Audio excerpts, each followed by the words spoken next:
Why did you enlist? There was no work. There was a depression here in Cleveland at the time.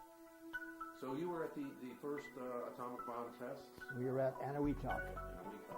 Yeah, that's bikini testing. Okay. Did you know what was going to happen? No, they didn't say. We were out there, and they loaded ships. But they were, I guess they're looking for the effects of what's going to happen with ships, or ships and the crew and the personnel. We were on deck, and they said they did give us a piece of black glass, and they said that don't look. Everyone turned away from a certain area. Don't look east or west or whatever. I forget now what they were. And they said, and then they'll tell you when to look. It seemed like a big cloud up in the air. But what the hell? We never seen one before. We didn't know what it was. I mean, I didn't know what it was. When did you get to Korea? With MacArthur. MacArthur's landing in Incheon. So you were a battalion supply sergeant? Battalion supply sergeant. Yes, I was. So what were your duties? Well, order supplies for four companies. We were stationed right there, but our trucks, all supplies came in at Incheon. Okay. Then they had to be moved up into Ascom City, up into Yeongdong-po, and into Seoul, and beyond. And then it was a reverse.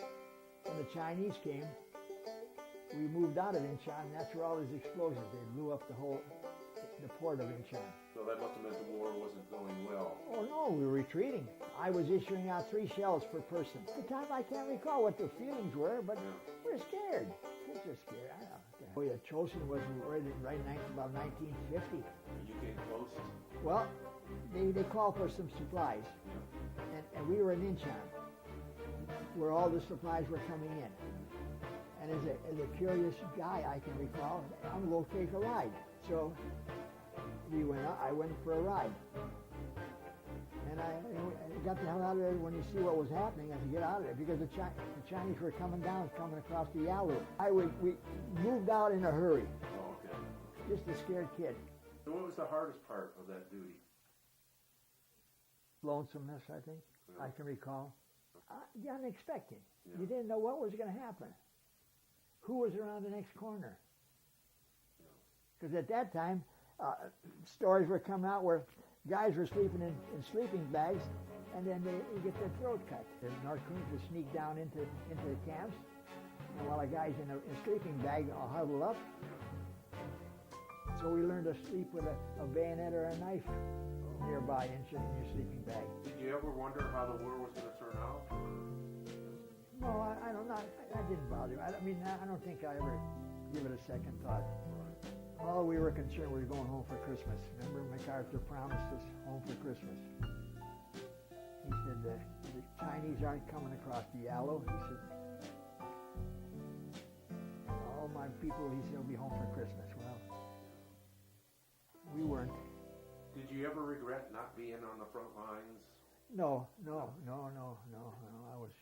Actually, there were times when I was scared being 20, 30 miles back.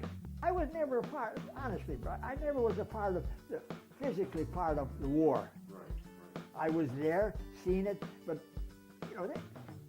what do they say?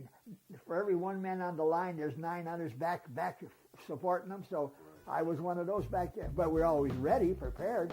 I don't regret that I was there. I don't regret the things that I did. I look back now and say, well, it was a real experience, a growing up experience.